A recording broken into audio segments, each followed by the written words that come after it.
Dios les bendiga, hermanos, bienvenidos a este estudio del libro Romanos, la justificación por la fe. Este es un libro de texto de estudio independiente que ha sido escrito por William Lasley. Les recuerdo, mis hermanos, que para sacar el mayor provecho de los audios, pues es importante que lea también el libro Romanos, la justificación por la fe, escrito por William Lasley. Y si aún no lo ha hecho, le invito para que se suscriba al canal para que pueda recibir notificaciones de todos los futuros videos. Y seguimos estudiando esta unidad número 3, la carta de Pablo a los Romanos, tercera parte. Y hemos visto a través de esta unidad cómo Pablo tomó los eventos de la vida y el ministerio de Jesucristo, su muerte y su resurrección, para poder explicar la importancia de ellos. Y hemos visto cómo Pablo nos da una completa explicación del Evangelio en la Biblia, al develar el pecado, proclamar al Salvador, describir ese proceso por el cual Dios nos transforma y revelar el plan de Dios para Israel. Luego Pablo nos insta a llevar la teología a la práctica, al aplicar la justicia de Dios a nuestra vida diaria, mis hermanos. Eso es lo que hemos estado viendo a través de los últimos capítulos. En esta ocasión vamos a estar estudiando el capítulo número 7. La aplicación del Evangelio, que tiene base en Romanos capítulo 12, versículo 1 hasta Romanos 15, versículo 7. No olvide leer esa porción bíblica antes de comenzar o continuar con el estudio. Romanos 12, desde el 1 hasta Romanos 15, versículo 7. Y en los últimos capítulos de su carta a esta iglesia de Roma, Pablo insta a sus lectores, mis hermanos, a poner su enseñanza en práctica. Así como F.F. Bruce lo explica, la doctrina nunca se enseña en la Biblia simplemente para que sea conocida, se enseña para que se lleve a la práctica. Y Roy L. Laurin dice esencialmente lo mismo. Él dice: la obligación sigue a la doctrina, la responsabilidad sigue a la revelación y la práctica sigue al principio. Jesús estableció el patrón y animó a quienes recibieron su enseñanza a aplicarla. Si sabéis estas cosas, dijo el Señor, bienaventurados seréis si las hicieres. La verdadera cristiandad fluye de aprender acerca de Cristo para vivir para Él, mis hermanos. Las oportunidades abundan para que nosotros apliquemos nuestra fe en maneras prácticas. ¿Recuerda usted la historia que Jesús contó acerca del hombre que fue golpeado, robado y abandonado medio muerto junto al camino? Dos líderes religiosos tuvieron esa oportunidad de ayudar, pero se negaron a hacerlo. Luego, un menospreciado samaritano pasó por allí y tuvo misericordia del hombre y atendió sus necesidades. Esta clase de amor práctico está dispuesto a pasar por alto líneas étnicas y servir a quienes están en necesidad, aun cuando el hacerlo, por alguna razón, no sea agradable. Philip Yancey cita este interesante comentario de L. Moody. Él dice: un hombre entre 100 leerá la Biblia, los otros 99 leerán al cristiano. Déjenme le repito esto: un hombre entre 100 va a leer la Biblia y los otros 99 van a leer al cristiano. Puede ser que nos preguntemos cómo nos lee el mundo. ¿Leen ellos Cristo vive en mí? Esperemos que por la forma en que vivimos ellos deseen lo que nosotros tenemos. Nuestra primera lección del capítulo es la 7.1, se titula La vida cristiana. Se basa en Romanos 12, de los versículos 1 hasta el 21. Tome un tiempo y vuelva a leer, pero nada más esa porción. Y en el capítulo 6 de nuestro estudio, mis hermanos, ya consideramos el plan de Dios para Israel y examinamos la elección, la incredulidad y la restauración final de Israel. Los israelitas habían experimentado las bendiciones de Dios, pero trágicamente habían rechazado a su Mesías en incredulidad. Aún así, Pablo asegura a sus lectores que Israel no ha sido totalmente desechado, como lo testifica el remanente fiel. También aprendimos que la defección de Israel abrió la puerta para el enriquecimiento de los gentiles, y Pablo da seguridad de que a su tiempo, cuando la plenitud de los gentiles haya entrado, todo Israel será salvo. Romanos 11:26. Y ahora en este capítulo 12, Pablo insta a los romanos a poner en práctica su cristianismo. Las exhortaciones de Pablo muestran una sorprendente semejanza con la enseñanza ética de Cristo. Stott lista un número de paralelos, no exactamente citas hechas por Pablo, sino indirectas referencias o alusiones con el fin de ilustrar esta semejanza. Mire, por ejemplo, lo que Jesús dijo: bendecid a los que os maldicen.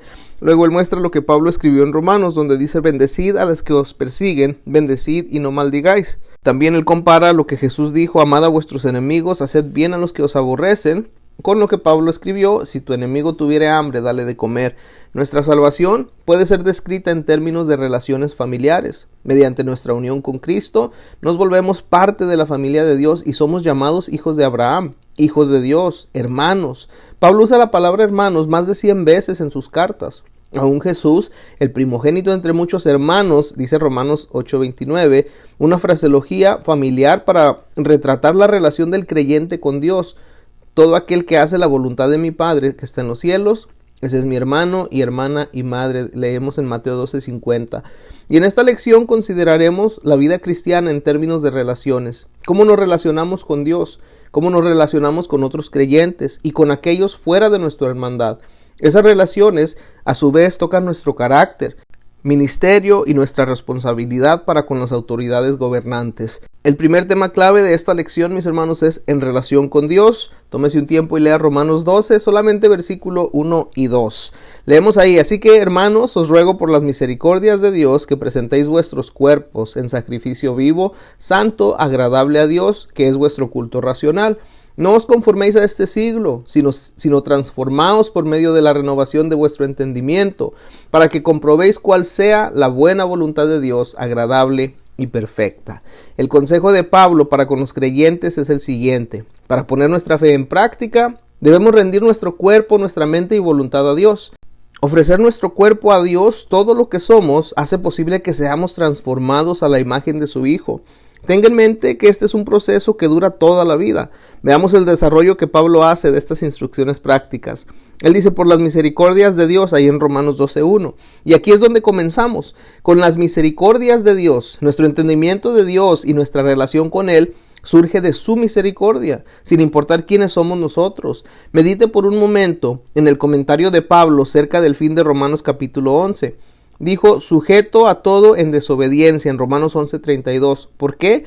Para tener misericordia de todos. Otra vez Romanos 11:32. Solamente los culpables aprecian completamente la misericordia de Dios.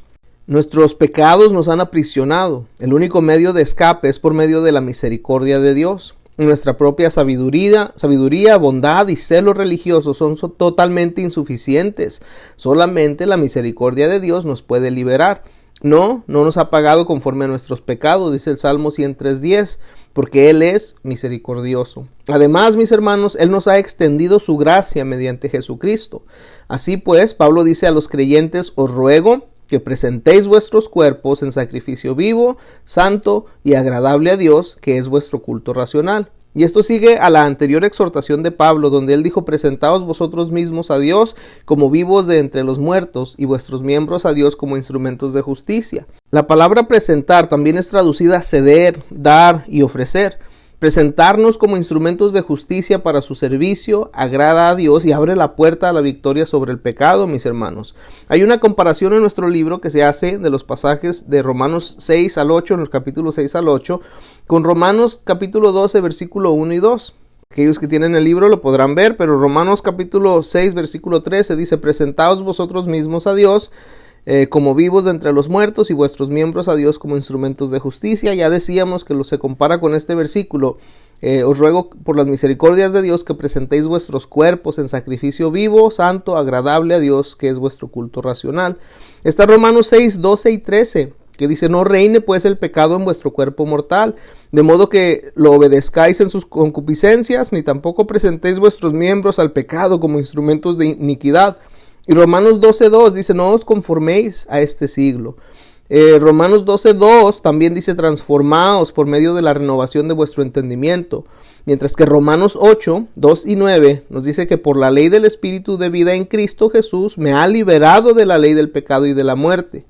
Pero seguimos adelante analizando ese versículo, hermanos. Las palabras presentar, sacrificio, santo y agradable son términos del Antiguo Testamento que provienen del sistema de sacrificios mosaico y prefiguran la obra de Cristo. La palabra presentar hace pensar en el sacerdote que recibe y que consagra la ofrenda que el culpable trae al altar. Se convertía en posesión de Dios en el momento en que era ofrecida. Y esto ilustra lo que sucede cuando nos ofrecemos a Dios. Ya no somos nuestros, por cuanto fuimos comprados por precio, así que glorificamos a Dios con nuestro cuerpo y en nuestro cuerpo. La palabra sacrificio vivo es una expresión contradictoria porque sacrificar esencialmente significa matar. Obviamente el animal sacrificado moría. Así que, ¿qué quiere decir Pablo al usar el término sacrificio vivo? Reflexione en su anterior explicación acerca de la unión del creyente con Cristo. Él dijo, si morimos con Cristo, creemos que también viviremos con Él. Esto en Romanos 6:8. Conforme nos identificamos con Cristo, morimos a nuestra vida anterior. Ahora, conforme nos dedicamos completamente a Él, nos convertimos en sacrificio vivo que es agradable a Dios.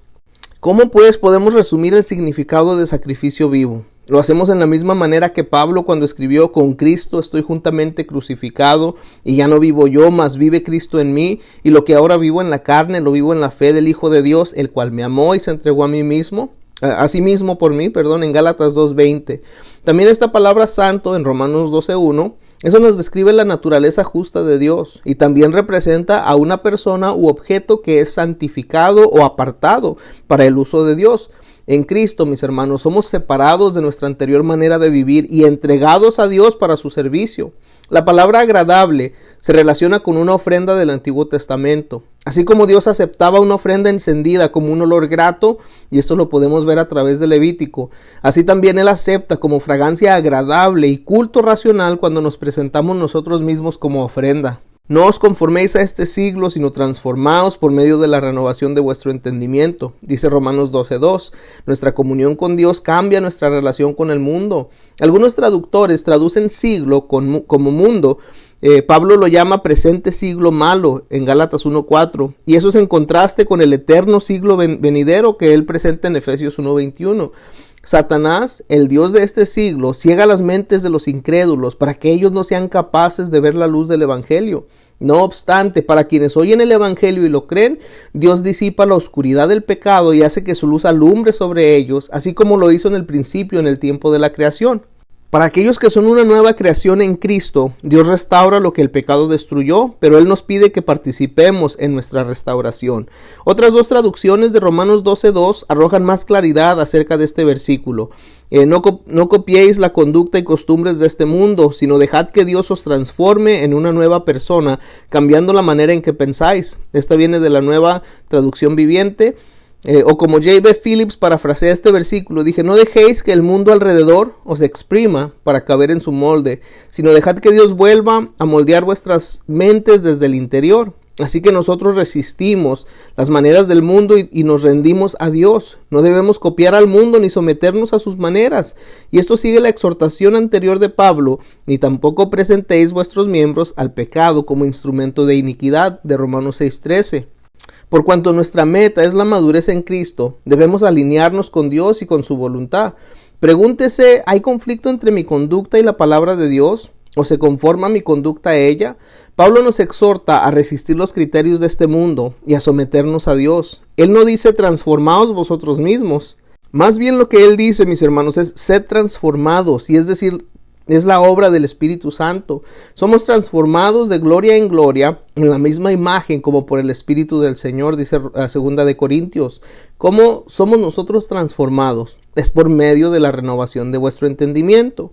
Reflexione por un momento en la descripción de Pablo de aquellos que conocieron a Dios, pero se rehusaron a agradecerle o glorificarle. Dice Romanos 1:21, habiendo conocido a Dios, no le glorificaron como a Dios, ni le dieron gracias, sino que se envanecieron en sus razonamientos, y su necio corazón fue entenebrecido. Compárese este pasaje con Efesios 4:17 al 19. Claramente el pecado corrompió su mente. El Espíritu Santo, mis hermanos, usa la palabra para renovar nuestra mente. Por lo tanto, es importante que saturemos nuestra mente con sus pensamientos y sus caminos al leer, memorizar, meditar en ellos. Y así gradualmente comenzamos a ver las cosas desde la perspectiva de Dios. El Salmo 119:11 nos invita, dice más bien, en mi corazón he guardado tus dichos para no pecar contra ti. Y el libro nos ofrece algunas sugerencias prácticas para guardar los dichos de Dios en nuestro corazón. Primero dice, leamos nuestra Biblia, lea su Biblia en voz alta. Imagínese que sus ojos, oídos y boca son como 3 carreteras. Usted lleva la verdad de las páginas de la palabra de Dios por estas carreteras para ponerla en su corazón. Otras cosas que puede hacer es escriba los versículos que el Señor pone en su corazón, escríbalos en una tarjetita, aguárdelos, llévelo consigo. También escuche la palabra de Dios en audios, diferentes formas que puede escucharla. Y también por último, el otro consejo es memorice la palabra de Dios y medite en ella. Conforme Dios cambia la manera en que pensamos, mis hermanos, podemos entender más claramente que su voluntad es buena, agradable y perfecta, como dice Romanos 12:2. Y esta transformación continúa conforme la comprensión se convierte en vida. Ocupaos en vuestra salvación, dice Filipenses 2:12. Esencialmente eso significa que no somos pasivos ni nos quedamos sin participación en este proceso. Pablo no dice gánese su salvación, sino ocupaos en poner en acción vuestra salvación con temor y temblor. Dios crea en nosotros el deseo de obedecerlo y provee el poder para que nosotros lo hagamos. Usemos todos los medios posibles, mis hermanos, para tomar las verdades de las páginas de la palabra y guardarlas en nuestro corazón. Una cosa simple que podemos hacer es leer las escrituras en voz alta. Como ya leíamos, nuestros ojos, oídos y boca se convierten en medios que llevan la verdad de la palabra a nuestro corazón, y por medio de la palabra podemos indagar lo que agrada al Señor y después ponerlo en práctica. Por ejemplo, en Efesios 4:28 leemos: el que hurtaba no hurte más, sino trabaje haciendo con sus manos lo que es bueno, para que tenga que compartir con el que padece necesidad.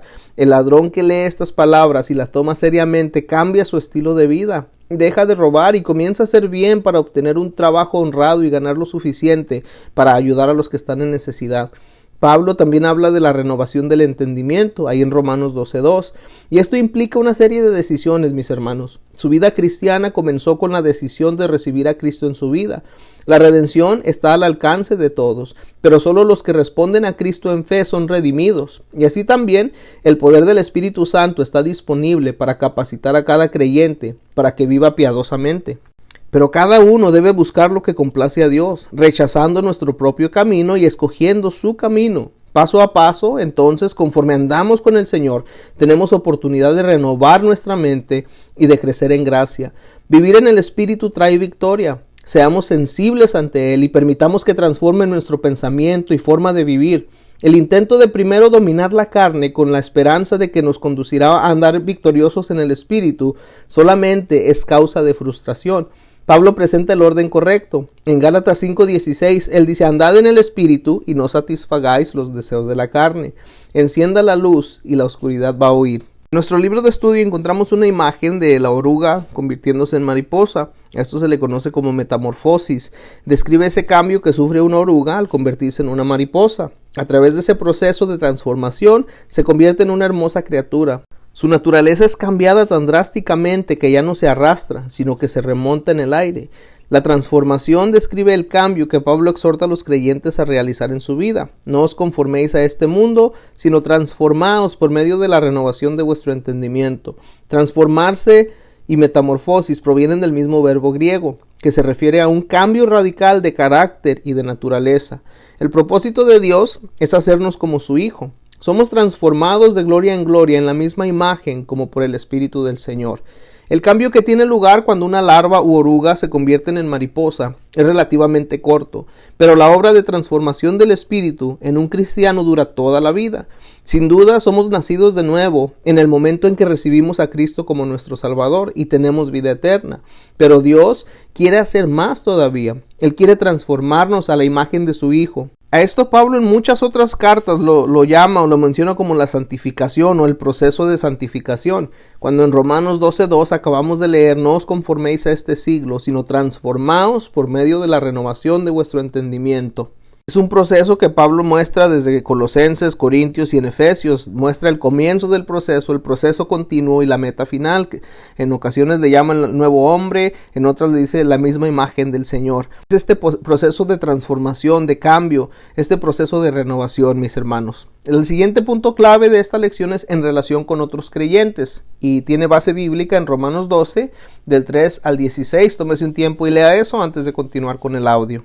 El momento en que recibimos a Cristo como nuestro Salvador, entramos en una nueva comunión con Dios. Nos regocijamos por ser perdonados, justificados, reconciliados y librados de condenación. El nuevo nacimiento marca el comienzo de un constante proceso de cambio, conforme Dios nos moldea a la semejanza de su Hijo. Al mismo tiempo, entramos en una comunión especial con otros creyentes. Junto con ellos, formamos un cuerpo, que es el cuerpo de Cristo. Y Pablo continúa su comentario acerca de las relaciones cristianas en Romanos 12:3, con estas palabras refiriéndose a cada creyente. Diga, no tenga más alto concepto de sí que el que debe tener, sino que piense de sí con cordura, como se ve uno a sí mismo influye en sus relaciones con otros. No permita que el orgullo inflame, ni que la falsa humildad subestime su autoestima. Su identidad en Cristo es lo que le da valor, no su puesto o su título. Pida a Dios que le ayude a usar su mente renovada para evaluarse a sí mismo correctamente.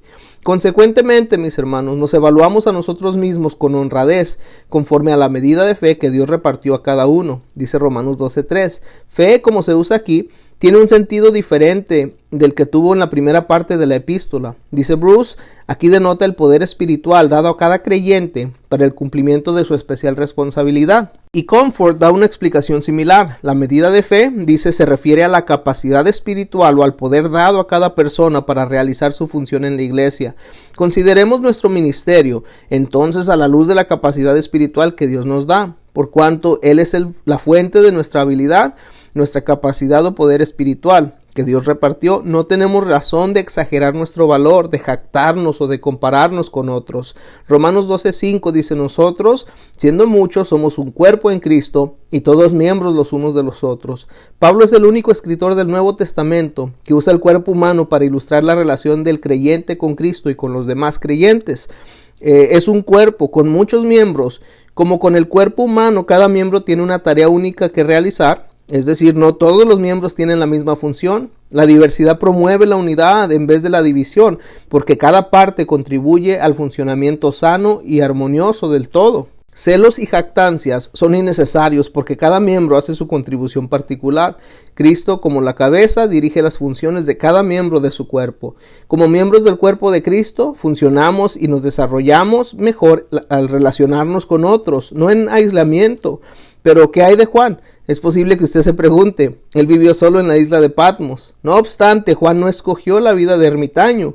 Él fue desterrado allí por causa de su testimonio y Dios obviamente usó esas circunstancias para darle una revelación especial. Sin embargo, normalmente vivimos y trabajamos en relación con otros. Los miembros de un cuerpo sano están coordinados y se mueven en armonía para realizar extraordinarias tareas.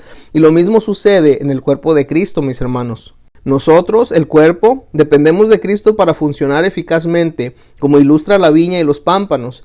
El pámpano da fruto solo cuando está unido a la vid que le da la vida. Así también el fruto que produzcamos depende de nuestra unión con Cristo. Juan 15:5, separados de mí nada podéis hacer. Es más, Romanos 12:6 nos dice, teniendo diferentes dones según la gracia que nos es dada. Los dones son una forma de gracia. Pablo vincula su ministerio con la gracia de Dios dada para capacitar. Él dice, digo pues por la gracia que me es dada.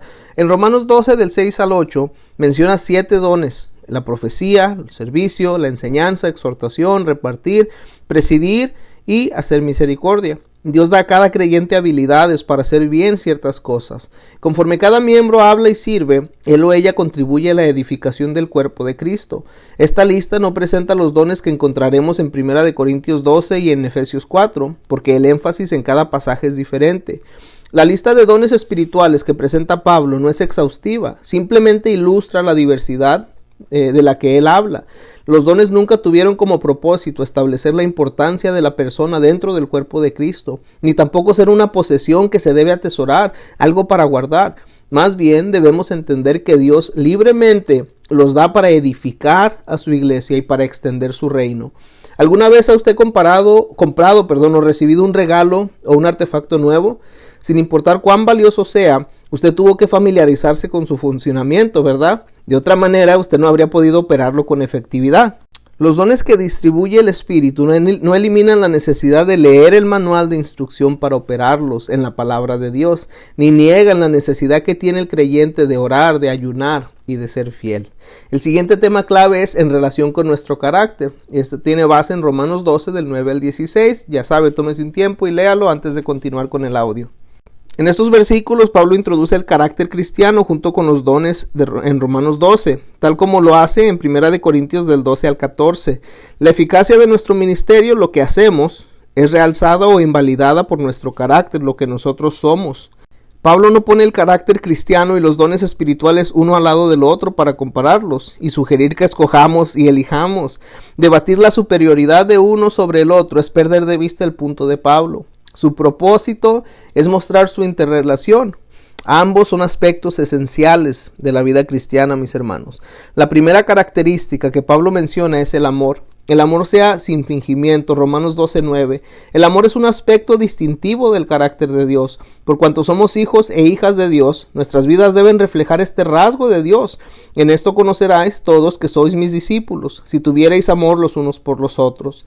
El amor, enfatiza Pablo, debe ser sincero. No sintético, debe ser genuino, es decir, libre de fingimientos. En Romanos 12, del 9 al 21, Pablo da las instrucciones prácticas de cómo practicar el amor cristiano. Estas características semejantes a las de Cristo son las opuestas a las de una persona no regenerada que vive para complacerse a sí misma y que se comporta conforme al mundo. Qué contraste tan marcado con el creyente que ama a Dios y muestra su amor a otros. Y el último punto clave de la lección es en relación con los enemigos. Romanos 12, 17 al 21. Tome un tiempo y lea esos versículos y vemos que ahí Pablo aconseja a los romanos acerca del trato con los enemigos. Aquí el desafío especial para nosotros no está en entender, sino en practicar sus recomendaciones. Todos enfrentamos a enemigos en ocasiones, sin importar cuán piadosos sean vuestras vidas. Los apóstoles y aún Jesús tenían enemigos simplemente porque ellos servían fielmente a Dios. Por lo tanto, el consejo de Pablo es pertinente para todos nosotros. Primero, consideremos Romanos 12:14, donde dice: bendecid a los que os persiguen, bendecid y no maldigáis. Esta instrucción es eco de la enseñanza de nuestro Señor en Lucas 6:27 y confirma su ejemplo. Él oró por quienes lo crucificaban, diciendo: Padre, perdónalos porque no saben lo que hacen. Cuando Pablo dictaba su consejo a Tercio, él posiblemente reflexionaba en una escena grabada profundamente en su mente, la inolvidable oración de Esteban por sus ejecutores: Señor, no les tomes en cuenta este pecado. No paguéis a nadie mal por mal, dice Romanos 12:17. La mayoría de la gente responde al bien con bien y al mal con mal, pero Esteban y Jesús obraron de otra manera. Ambos respondieron con el bien al mal. Es posible que usted se pregunte: ¿cómo encaja aquí el ojo por ojo y diente por diente? Este principio simplemente significa que el castigo debe ser adecuado, pero no debe ir más allá de la ofensa. Jesús advirtió a sus seguidores a no usarlo como una excusa para ejecutar venganza personal. David nos dejó otro ejemplo. Saúl y sus tropas siguieron y procuraron matar a David, pero en 2 ocasiones David perdonó la vida de Saúl, aun cuando estaba en su poder tomar represalia y matarlo. Él se negó a seguir el camino del mundo y el consejo de amigos. David ejemplifica el consejo de Pablo: no seas vencido de lo malo, sino vence con el bien el mal. Romanos 12:21. Los creyentes deben amar, no odiar. Amad a vuestros enemigos y orad por los que os ultrajan y os persiguen. Eso va más allá de la capacidad humana, mis hermanos. La gracia de Dios solamente puede habilitarnos para exhibir este rasgo de Cristo. Sí, aún en circunstancias dolorosas, leemos que el justo por la fe vivirá, Romanos 1:17. Los creyentes deben testificar, no juzgar. Dejamos el juicio en manos de Dios, negándonos a vengarnos por nosotros mismos, a pagar mal por mal. Además, damos lugar a la ira de Dios, porque el Señor dice: mía es la venganza, yo daré el pago, yo pagaré. Romanos 12:19. Los creyentes deben mostrar amabilidad y no venganza. Si tu enemigo tuviere hambre, dale de comer. Si tuviere sed, dale de beber. Pues haciendo esto, ascuas de fuego amontonarás sobre su cabeza, dice Romanos 12:20. A primera vista, esta cita de Proverbios 25 puede sugerir: aquí está la manera cristiana de infligir dolor en un enemigo. Y por supuesto, esta idea involucraría al creyente en maldad y contradeciría el consejo de Pablo de no paguéis a nadie mal por mal. Entonces, ¿qué quiere decir Pablo aquí? Una práctica egipcia antigua hace pensar en una explicación. De acuerdo a esta costumbre, un malhechor cargaba ascuas ardientes en su cabeza para proclamar públicamente su remordimiento y arrepentimiento.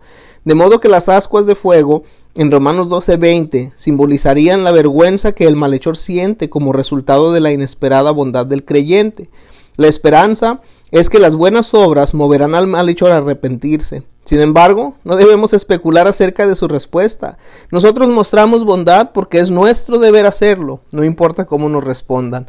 Romanos 12:21 dice: no seas vencido de lo malo, sino vence con el bien el mal. Si respondemos al mal con mal, el mal nos ha conquistado. De forma opuesta, nosotros vencemos al mal con el bien. Dios mismo nos da el ejemplo al mostrar su amor. Siendo nosotros pecadores, Cristo murió por nosotros. Con eso cerramos la lección 7.1, la vida cristiana en base de Romanos 12, del 1 al 21. Vamos a empezar ahora la lección 7.2, la relación con las autoridades y con toda la gente en base de Romanos 13, del 1 al 14. Y el primer tema clave con el que nos encontramos es responsabilidad para con las autoridades de gobierno. Tómese un tiempo y lea Romanos 13, solamente el versículo 1 al 7, para poder continuar con este audio. Y empezamos con esta pregunta: ¿cuál es la responsabilidad del cristiano hacia su gobierno? Esto dice, el énfasis de Pablo está sobre el ciudadano individual y no en una teoría particular de relación iglesia-estado, por cuanto en ese tiempo no había autoridades cristianas, globales o regionales o locales. En el tiempo de las cartas de Pablo, la atmósfera política era voluble. Los emperadores habían expulsado a los judíos de Roma ya 2 veces. Tiberio ordenó que se fueran en el año 19 después de Cristo y luego Claudio repitió la orden en los años 49 al 50. Los registros revelan que Claudio los expulsó porque Chrestus frecuentemente creaba disturbios. Y esto se puede referir a Cristo por cuanto los escritores a menudo deletreaban mal Cristo como Chrestus. Si Chrestus se refiere a Cristo, los alborotos obviamente eran acerca de él y no provocados por él. Donde Pablo predicaba, sus opositores siempre causaban problemas, y así que las autoridades civiles inevitablemente notaron al apóstol. En Tesalónica, por ejemplo, los celosos judíos falsamente lo acusaron a él y a Silas ante los oficiales de la ciudad, diciendo: estos que trastornan el mundo entero también han venido acá, contravienen los decretos de César diciendo que hay otro rey, Jesús. Esto en Hechos 17. Los plateros en Éfeso son otro ejemplo. Ellos, convencidos de que las multitudes que se volvían a Cristo en Asia arruinarían sus negocios, incitaron los disturbios, y pronto toda la ciudad estaba alborotada. El escribano, el más importante oficial local, tuvo que calmar a la multitud, esto en Hechos 19, y Pablo fue obligado a abandonar aquel lugar. Las autoridades romanas eran sensibles a todas las formas de desasosiego, y el comandante que rescató a Pablo de entre los judíos amotinados ahí en Jerusalén lo tomó por terrorista. Le dijo en Hechos 21, ¿no eres tú aquel egipcio que levantó una sedición antes de estos días y sacó al desierto los 4,000 sicarios? Los judíos y los cristianos, mis hermanos, igualmente eran minorías en este vasto imperio. La oligarquía romana, que es un gobierno controlado por unos pocos, permitió a los judíos considerable libertad de gobernarse a sí mismos y de seguir sus prácticas religiosas. Usualmente, durante el primer siglo, ellos consideraban a los cristianos como parte de la comunidad judía. No obstante, los cristianos estaban bajo sospecha porque un gobierno romano había presidido la crucifixión de su fundador. El título escrito de su causa era El Rey de los Judíos, como leemos de Marcos 15, infiriendo que él se rebeló en contra del gobierno romano. Como estos ejemplos lo ilustran, cargos falsos y malos entendidos giraban alrededor del evangelio en el tiempo de Pablo, y por eso él aclara la responsabilidad de un cristiano para con el Estado, primero explicando la autoridad del Estado en Romanos 13 del 1 al 3 y también la función del Estado desde el versículo 4 al 7. Romanos 13:1 nos dice: sométase toda persona a las autoridades superiores, porque no hay autoridad sino de parte de Dios, y las que hay por Dios han sido establecidas. Algunos cristianos pueden protestar y decir: los creyentes son peregrinos y extranjeros en la tierra y tienen su ciudadanía en el cielo. Y si bien esto es cierto, los creyentes también viven en este mundo, representan a Cristo y lo dan a conocer a la gente y a las autoridades de gobierno. Así que, ¿cuál es la base de la enseñanza de Pablo? ¿Es él demasiado conciliador con las autoridades? Su enseñanza, mis hermanos, concuerda con la afirmación de Daniel de que Dios tiene suprema autoridad sobre las naciones. Respecto al trato de Dios con Nabucodonosor, rey de Babilonia, Daniel registra lo siguiente. Dice: el Altísimo gobierna el reino de los hombres, y que a quien él quiere lo da. Esto en Daniel 4:7, el verso 25 y 32. El razonamiento de Pablo entonces es el siguiente: las autoridades que hay por Dios han sido establecidas, por cuanto Dios es la fuente fundamental de toda autoridad. Él es la máxima autoridad. Por lo tanto, Pablo escribe: quien se opone a la autoridad, a lo establecido por Dios resiste, y los que resisten acarrean condenación para sí mismo. Esto en Romanos 13:2. Puede ser que usted recuerda que Pilato estaba consciente de su propia autoridad al dirigirse a Jesús. Él declaró: ¿no sabes que tengo autoridad para crucificarte y que tengo autoridad para soltarte? Esto en Juan 19:10. ¿Y recuerda cómo respondió Jesús? Dijo: ninguna autoridad tendrías contra mí si no te fuese dada de arriba. Note igualmente estas palabras de Jesús que Juan registra: nadie me la quita, refiriéndose a la vida, sino que yo de mí mismo la pongo. Tengo poder para ponerla y tengo poder para volverla a tomar. Jesús reconoció que la autoridad terrenal finalmente proviene de Dios. Así que Pablo, mis hermanos, enseña sumisión a quienes están en autoridad. Contrario a los cargos de sus acusadores, él insta a los creyentes a no desafiar los decretos de César. Y contrario a lo que los antinominianos pueden haber sugerido, la libertad en Cristo no deja a los creyentes exentos de la ley. Romanos 13:3 dice: porque los magistrados no están para infundir temor al que hace el bien, sino al malo. Si bien esto es normalmente verdad, existen obvias excepciones, como consideraremos en unos minutos, pero Pablo no las presenta aquí. Hay otra traducción de Romanos 13:3 que dice: los magistrados deben infundir miedo a las malas personas, no a las buenas. No hay razón de temer a las autoridades, solamente haced bien y ellos os elogiarán por esto. Pablo está ciertamente consciente de la existencia de gobernantes imperfectos. Más adelante, cuando enfrenta injusticia ante Festo, él apela a una corte superior, a César, lo dijo en Hechos 25:1. Mis hermanos, ¿cuál es la función del gobierno? Pablo ha aclarado que el Estado deriva su autoridad de Dios. Ahora él muestra que también recibe su ministerio de Dios. Hablando de aquel en autoridad, él escribe: es servidor de Dios, Romanos 13:4. Sabemos que Dios usa a personas ungidas por el Espíritu, como apóstoles y profetas, para poder cumplir su propósito. Pero aquí Pablo introduce una idea que puede a primera vista parecer difícil de aceptar. Las autoridades del gobierno son también agentes de Dios, los creyentes como los no creyentes. Por ejemplo, considere a los gobernantes babilonios y persas, Nabucodonosor y Ciro, respectivamente. El Señor llamó a Nabucodonosor su siervo en Jeremías 25:9. Y esto porque él sirvió para traer el juicio de Dios sobre el pueblo de Judá. Y él llamó a Ciro su pastor y su ungido.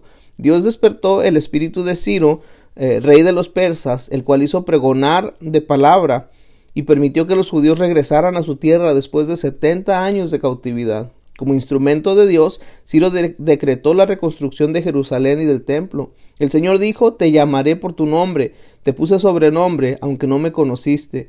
Y aunque Ciro era un impío, Dios lo usó para lograr lo que a él le agradó. El gobernante es servidor de Dios para tu bien. Es servidor de Dios, vengador para castigar al que hace lo malo, dice Romanos 13:4. Las autoridades civiles frenan la anarquía y el crimen, mis hermanos, mantienen el orden, proveen seguridad para la sociedad en un mundo pecador.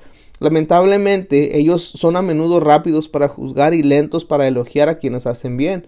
Y la declaración de Pablo, él dice, refiriéndose a quien está en autoridad, no en vano lleva la espada, esto en Romanos 13:4, provee una base bíblica para el uso de la fuerza al mantener el orden. Romanos 13:7 dice: pagad a todos lo que debéis, al que tributo, tributo, al que impuesto, impuesto, al que respeto, respeto, al que honra, honra.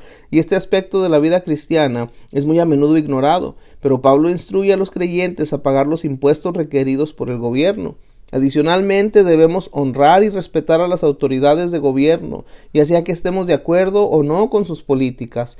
Un incidente en la vida de Jesús ilustra la enseñanza de Pablo acerca de los impuestos. En Lucas 20:20 al 26 se nos dice que los líderes y los maestros judíos preguntaron a Jesús: ¿nos es lícito dar tributo a César o no?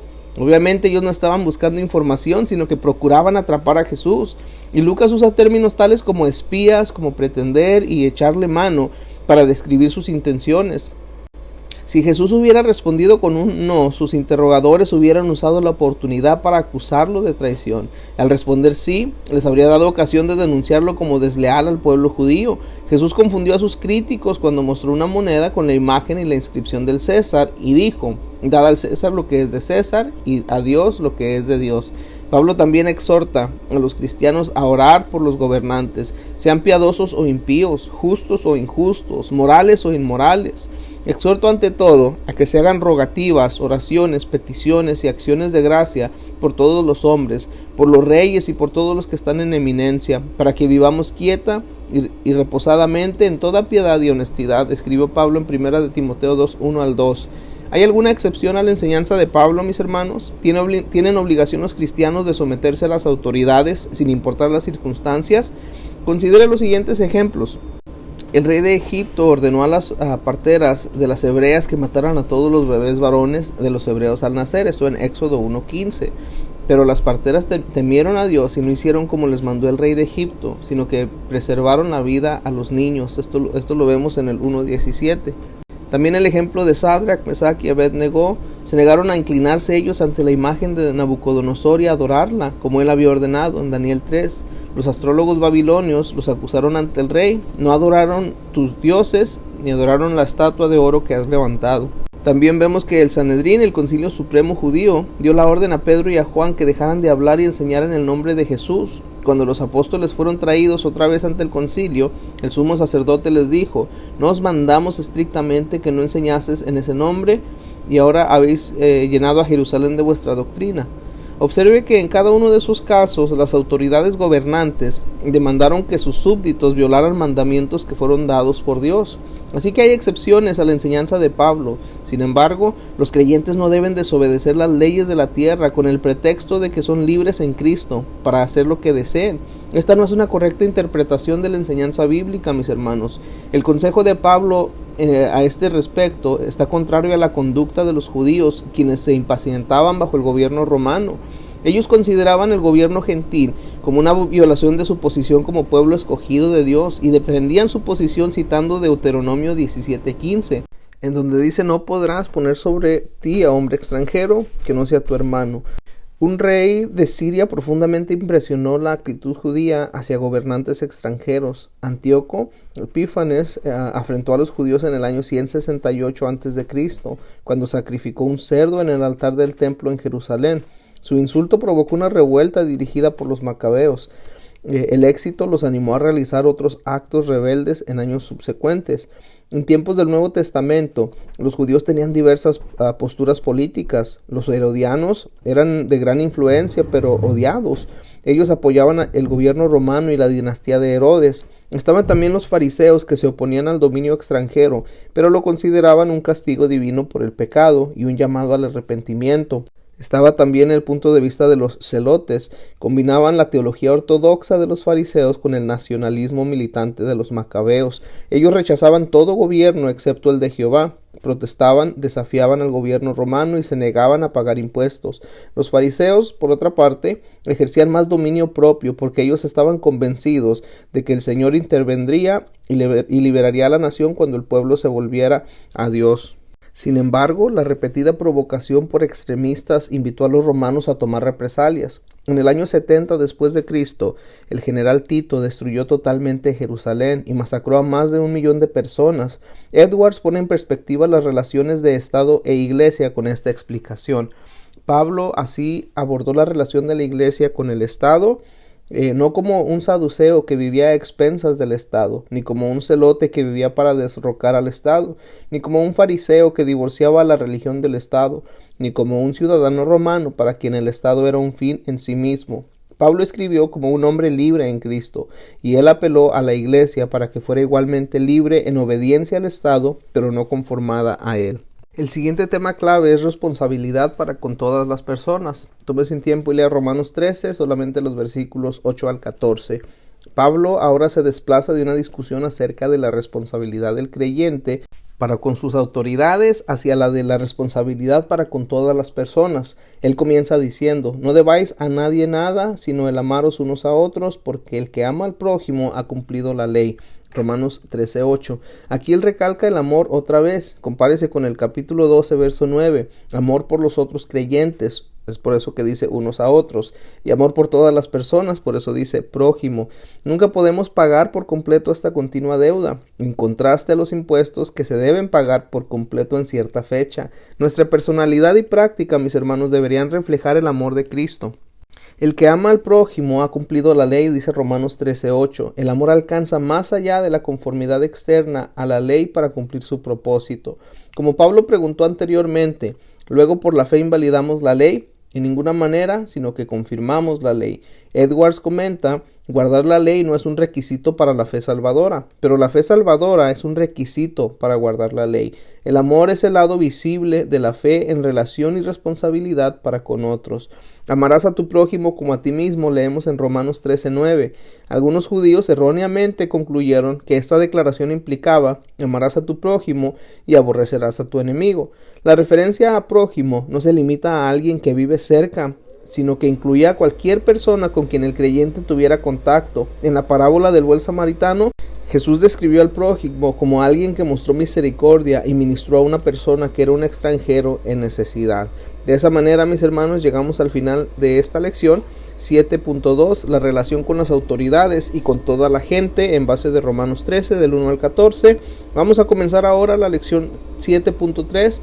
La relación con los creyentes débiles y los más fuertes, en base de Romanos 14, 1 hasta el capítulo 15, versículo 7. Y nuestro primer tema clave de esta lección es mantener la unidad. A Dios le complace que vivamos en paz con los demás creyentes, así que deberíamos darle gran prioridad. Los conflictos pueden rápidamente minar la armonía y dañar nuestra relación con Dios. En Romanos 14 y 15, Pablo comenta maneras de lidiar con desacuerdos y cómo mantener la unidad en la iglesia. Los casos de discordia son comunes, como las cartas de Pablo lo revelan. Por ejemplo, él advirtió a los Gálatas el peligro de un espíritu crítico. Si os mordéis y os coméis unos a otros, mirad que también no os consumáis unos a otros. Escribió en Gálatas 5:15. Advirtió a los corintios que de disputas acerca de los líderes o de presentar demandas legales en contra de otros creyentes. Él también aconsejó a los efesios y a todos los creyentes a ser solícitos en guardar la unidad del espíritu en el vínculo de la paz. La iglesia romana no era excepción en cuanto a la discordia. Surgían conflictos acerca de temas tales como días que guardar y alimentos permitidos, cosas que nosotros podemos considerar irrelevantes hoy. Sin embargo, esta es la naturaleza de muchos desacuerdos. El debate en Roma era un choque de culturas. La cultura influía en la teología de los creyentes y determinaba lo que ellos consideraban aceptable a los ojos de Dios. ¿Qué comidas son permitidas? ¿Deberían los creyentes comer carne o solo verduras? ¿Son algunos días más santos que otros? Leyes rígidas de alimentación y observar días especiales regían el pensamiento judío, mientras que los gentiles nunca las consideraban. Así que el conflicto era inevitable. ¿Cómo deberían los romanos resolver estas diferencias? Pablo comenta estos asuntos en términos de los débiles y los fuertes en la fe. Aunque podemos decir, mis hermanos, que estos asuntos no se aplican a nosotros, tenga en mente que las directrices de Pablo son útiles para resolver otra clase de conflictos. En este pasaje, Pablo advierte a los romanos que eviten la crítica. En vez de esto, los creyentes deben aceptarse mutuamente. Romanos 14, del 1 al 12. Ellos deben edificarse unos a otros. Romanos 14, del 13 al 23. Y por último, complacer y soportarse unos a los otros. Capítulo 15, versículos 1 al 7. El siguiente tema clave es la aceptación mutua. Romanos 14:1 dice, recibid al débil en la fe, pero no para contender sobre opiniones. Y esta expresión opiniones es la clave que se debe tener en mente para entender este pasaje. Es una referencia a las opiniones de lo correcto y lo incorrecto, no a enseñanzas claramente definidas. Los fundamentos de la salvación y las actividades que la Biblia ordena o condena no son asuntos discutibles. A lo que Pablo se refiere es a asuntos no esenciales. Las opiniones personales pueden conducir a conflictos y discordias, así que él aconseja a sus lectores que eviten criticar a los demás creyentes. Agustín lo dijo de esta manera: en lo esencial, unidad; en lo no esencial, libertad en todas las cosas. Caridad, amor, que es amor. Pablo comienza enfatizando la aceptación. Él dice recibid en Romanos 14:1 y lo repite más adelante cuando dice recibíos los unos a los otros en Romanos 15:7. Recibir significa dar la bienvenida o aceptar. Los creyentes no deberían rechazarse por diferencias de perspectivas personales. Quienes son fuertes deberían tomar la iniciativa, recibir al débil en la fe. El débil a su vez debería recibir al fuerte. Pero ¿quiénes eran los débiles y los fuertes? Los débiles eran aquellos con una conciencia sensible, probablemente los creyentes judíos que estaban inciertos acerca de sus obligaciones respecto a las leyes dietéticas y a los tiempos de adoración. Los fuertes eran probablemente gentiles que disfrutaban su libertad en Cristo y que no se sentían restringidos por la ley. No podemos hacer una división categórica entre débiles y fuertes únicamente sobre la base de líneas étnicas, pues Pablo, a pesar de ser judío, se identificaba con los fuertes. Tampoco podemos suponer que todos los gentiles eran necesariamente fuertes en la fe. Estas opiniones en Roma tenían que ver con los días y la dieta. Uno cree que se ha de comer de todo, otro que es débil come legumbres. En Romanos 14:2 así escribió Pablo. Los fuertes en la fe tienen seguridad, saben que la dieta no determina su relación con Dios. Con confianza Pablo declaró: yo sé y confío en el Señor Jesús que nada es inmundo en sí mismo. Romanos 14:14. Como cristiano, él creía que las leyes alimenticias antiguas de los judíos ya no aplicaban, pero no todos compartían la confianza de Pablo. Aquellos con una conciencia sensible estaban dudosos, por lo tanto él dice: para el que piensa que algo es inmundo, para él lo es. Pablo no está sugiriendo que la vida cristiana está determinada por la opinión o por la conciencia, ni tampoco dice que el pecado o el Salvador están sujetos a la opinión personal. El asunto aquí es acerca de opiniones, mis hermanos. La exhortación de Pablo es para que los creyentes se reciban uno al otro sin contender acerca de opiniones. Él no ridiculizó a los débiles ni aplaudió a los fuertes. Su preocupación principal era la unidad. Así que él advirtió acerca de la inutilidad de los debates acerca de asuntos secundarios que únicamente minaban la unidad. Advirtió a los fuertes que no menospreciaran a los débiles y dijo a los débiles que no condenaran a los fuertes. Los fuertes pensaban que estaban libres de restricciones alimenticias y que tenían libertad de comer todo. Por otra parte, aquellos que tenían una conciencia sensible se refrenaban de comer ciertos alimentos. Algunos comían solamente vegetales, pero no por razones de salud. Lo más probable es que ellos se abstenían de toda carne por su preocupación acerca de lo que se vendía en el mercado. Sus preguntas eran: ¿fue sacrificado de acuerdo a las leyes alimenticias judías? ¿Fue ofrecido a ídolos en un templo pagano? La incertidumbre a menudo hizo que se abstuvieran de todo por temor a ofender a Dios, y Pablo comentó este asunto en su primera epístola a los Corintios, capítulos 8 al 10. Romanos 14:4 dice: ¿tú quién eres que juzgas al criado ajeno? Pablo recordó a los romanos que ellos eran siervos de Dios sin importar su origen étnico o su persuasión personal. Cada uno era directamente responsable de rendir cuentas a Dios, su Señor. Por esta razón, ellos no tenían el derecho de juzgarse o de criticarse unos a otros. Pablo continúa enfatizando esta verdad: para su propio Señor está en pie o cae. Romanos 14:4. Todos compareceremos ante el tribunal de Cristo. Romanos 14:10. Y cada uno de nosotros dará a Dios cuenta de sí. Romanos 14:12. En esencia, la enseñanza de Pablo en este capítulo 14 es que la unidad no requiere que estemos de acuerdo en todo detalle de la vida. En consecuencia, en vez de juzgar, deberíamos permitir que haya diferencias acerca de los asuntos que no son esenciales. Y el siguiente tema clave de la lección, mis hermanos, es la edificación mutua. Romanos 14:19 dice: así que sigamos lo que contribuye a la paz y a la mutua edificación. Nuestra principal preocupación debería ser la paz y la edificación. Vivir en armonía y edificar a los demás creyentes no sucede por casualidad. Requiere esfuerzo y sensibilidad ante las necesidades y sentimientos de otros. Debemos buscar cosas que edifiquen a otros en su fe y evitar aquello que los ofenda. Sigamos, ahí en el versículo significa buscar. Los cristianos deben buscar la paz y la edificación. Edwards explica que la paz y la edificación no deberían considerarse cosa pasiva, sino como algo activo y positivo. Deberíamos activamente buscar la paz y buscar edificar a otros para hacer realidad algo que todavía no existe. Decidir no poner tropiezo u ocasión de caer al hermano, Romanos 14:13. Esta es una decisión deliberada de nuestra parte. Decidid. Los creyentes fuertes no deberían hacer alarde de su libertad de manera que ofenda a los creyentes más débiles. Obrar de esta manera podría hacer que los creyentes débiles tropezaran en el pecado o hirieran su fe. Por ejemplo, Pablo dice: si por causa de la comida tu hermano es contristado, ya no andes conforme al amor. Romanos 14:15. Los fuertes pueden argumentar: nada es inmundo en sí mismo. Si bien esto es verdad, Pablo enfatiza que nuestra conducta debería considerar la conciencia débil de otros creyentes. El no hacerlo indica que ya no andas conforme al amor.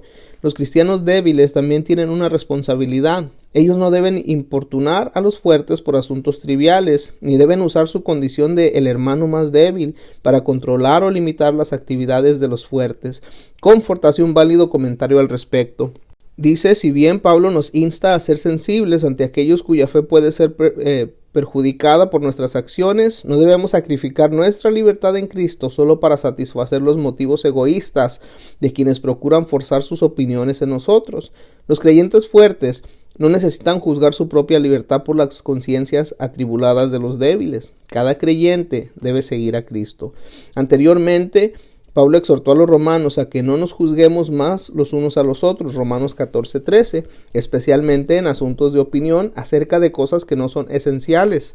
En vez de esto, ellos debían concentrar sus esfuerzos en la edificación de otros creyentes y en vivir en armonía con ellos. También los creyentes no debían poner tropiezo u ocasión de caer al hermano. Una ocasión de caer o un obstáculo, como se usa en otras traducciones, es cualquier cosa que hace tropezar a un creyente o que caiga en pecado. Cada uno de nosotros agrade a su prójimo en lo que es bueno, para edificación, dice Romanos 15:2. Las relaciones no están limitadas a asuntos negativos, es decir, a lo que hay que evitar. Pablo incluye una exhortación muy positiva acerca de la asociación de un creyente con otro. Dice para edificación, o como vimos anteriormente, sigamos lo que contribuye a la paz y a la mutua edificación. El sustantivo que se traduce en nuestro idioma como edificación, se compone de dos palabras. Uno es casa y la segunda es construir. Literalmente significa la construcción de una casa. Pablo siempre usa este término en sentido figurado para decir la promoción del crecimiento espiritual. Esta es la idea de Pablo aquí. Los cristianos deben procurar la edificación de otros en la fe. Y Edwards observa lo siguiente. Dice, la fe que salva es una fe que se debe vivir. Y solamente la fe que se vive es la fe que salva. En Romanos 15:3, Pablo recuerda a los romanos porque ni aun Cristo se agradó a sí mismo. Pablo aquí apoya su argumento a favor de la unidad apuntando a Cristo, quien es nuestro ejemplo. Pablo continúa diciendo, recibíos los unos a los otros, como también Cristo nos recibió, para gloria de Dios, Romanos 15:7. Jesucristo nos recibió cuando vinimos a Él en fe, sin considerar nuestra raza, trasfondo, condición social. La unión con Cristo, mis hermanos, no considera las diferencias, más bien forma un vínculo común entre los creyentes. Aceptarnos unos a otros glorifica a Dios. Así que a través de este capítulo hemos estudiado la aplicación del Evangelio como Pablo la registra en Romanos capítulo 12 hasta Romanos 15:7. Y estos capítulos contienen sólidas instrucciones para vivir la vida diaria cristiana, nuestra relación con las autoridades y con toda la gente, y más específicamente en relación con los demás creyentes débiles y fuertes. Conforme concluimos este estudio, mis hermanos, evalúen la manera en que ustedes se relacionan en cada una de esas categorías. ¿Ve usted áreas de necesidad que necesitan mejorar? Permita que la enseñanza de Pablo se arraigue en su corazón y lo guíe en sus relaciones diarias con todas las personas y en su comunión con Dios. En el capítulo 8 concluiremos nuestro estudio de Romanos con una reseña de Romanos 15 y 16. En estos dos capítulos Pablo repasa su ministerio a los gentiles, comenta sus planes futuros, exhorta una vez más a la iglesia, saluda a sus amigos de la iglesia de Roma y concluye con una dinámica doxología. Mi oración es que usted sea enriquecido y bendecido mientras considera las observaciones finales de Pablo en esta carta. De esa manera, mis hermanos, llegamos al final de la lección 7.3, la relación con los creyentes débiles y más fuertes, en base de Romanos 14, 1 hasta el 15, 7, y pues damos también final a todo este capítulo, el capítulo 7, la aplicación del Evangelio, Romanos capítulo 12, versículo 1 hasta Romanos 15, 7. Dios les bendiga.